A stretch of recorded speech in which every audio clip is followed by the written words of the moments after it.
Hey guys, this is video number 2 in the Harmony series where we are going to take a close look at a hidden and very special link between the chords in a key and how you can use this link to inform and create all sorts of really cool sounding chord progressions. Now in the first video of this series, we looked at 3 basic tricks that musicians sometimes use to compose progressions, including using the chords in a key as a kind of emotional palette, where the happy sounding major chords and the sadder sounding minor and diminished chord can be mixed and matched in different ways to create sounds that reflect the mood you're trying to create.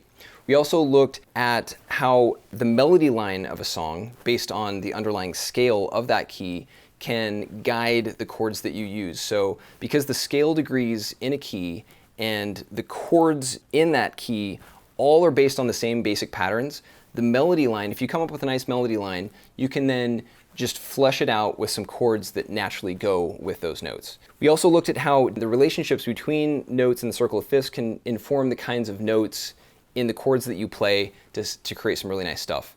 And while each of these different methods can result in some nice sounds, it all still seems kind of random. And still, it's not exactly clear how some chord progressions are especially popular and so common. So for example, in the 1950s, a genre that you may have heard of called rock and roll developed from something called the 12-bar blues. So in the key of G, for example, you have chords 1, 4, and 5 that played in a certain way became so ubiquitous and almost a cliche that we all know and hear it today. So for example, you've got the song Hound Dog by Elvis that follows this progression. You ain't nothing but a hound dog, crying all the time. You ain't nothing but a hound dog, crying all the time. Well, you ain't never caught a rabbit and you ain't no friend of mine. The 12-bar blues sound especially good, and there's got to be something to that. Why do those chords sound good in sequence? Or for that matter, why do the chords like 1, 5, 6, and 4 show up in a lot of songs, like U2's With or Without You? Sleight of hand and twist of fate, on a bed of nails she makes me wait and away without you, with or without you, with or without you, oh yeah, I can live with or without you. Actually, if you haven't seen this video by Axis of Awesome, there's a link below to it.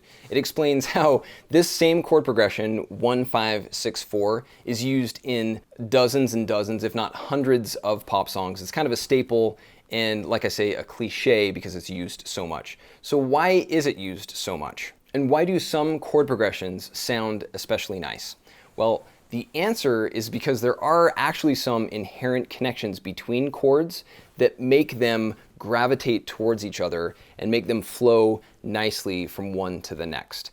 And it's not random at all. It's based on the geometric, natural patterns at play in music and music theory, and using color, we can see how these all work. So that this hidden connection between chords, the special link, isn't hidden anymore. And it all has to do with the interval patterns that make up the chords in each key. So looking at the key of G, for example, in this key, like all of the other keys, you can build 7 different triads starting on each separate scale degree and then combining every other note like this.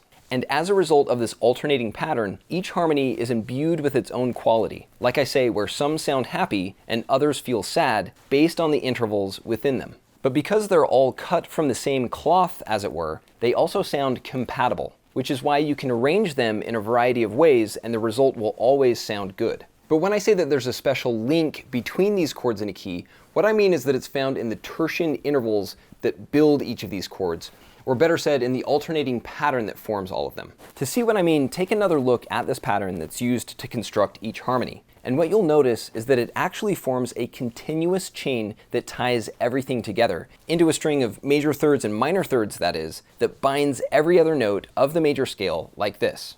And the sequence of alternating intervals highlights the natural connections between chords. In fact, you could say this pattern flows like a current of electricity through the notes, binding them like magnets into chords, which then form a chain where the resulting triads are laid out like this. Not in an order where the chords follow the scale degrees of the underlying major scale, but arranged from left to right and top to bottom in a tertian sequence, where the notes are ordered by major thirds and minor thirds, the tertian intervals. These are the same 7 chords that show up in a key, so nothing has changed there, only now they've all been rearranged to follow the natural order of tertian intervals instead. Which is cool, right? Because now you can clearly see how these chords are connected, and the pattern they form is beautiful.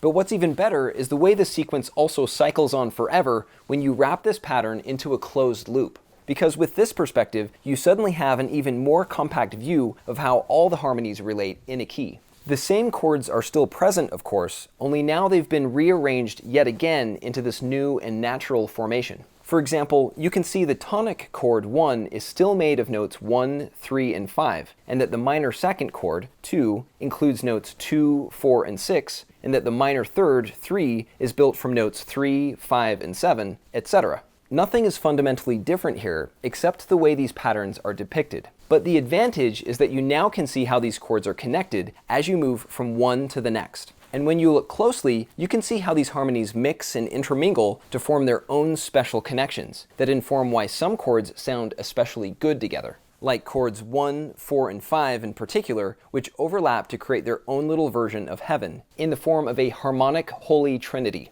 which gives us some insight into why the 12-bar blues progression of 1, 4, 5 sounds so good, which we can see here using the Roman numeral and root note of each chord to represent those chords, like G1, C4, and D5.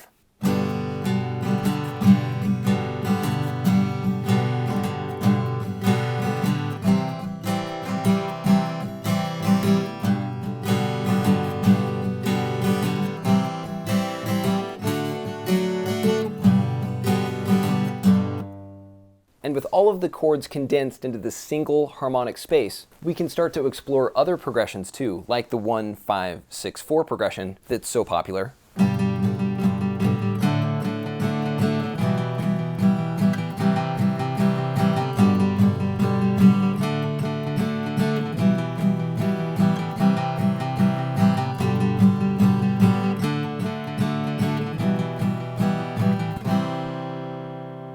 And the 6, 2, 5, 1 progression that's always pleasing.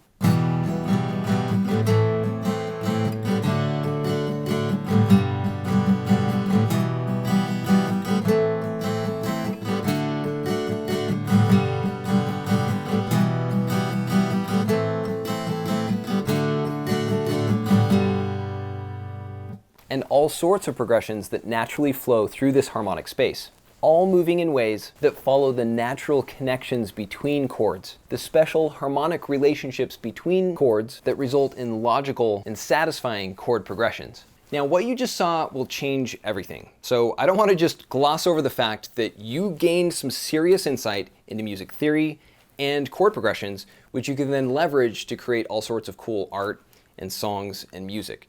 And you can't make this stuff up. These are really the patterns at play in music, all made visible through the use of color. So if you need to pause and watch the last couple of minutes again to soak in what you just saw, definitely do that. I also have some links below to some video series that lead up to this if you want to take in some of that theory. And then now, going forward, we're going to use this insight into chord progressions to create some really cool music. And thank you for watching this video, and I will see you in the next one.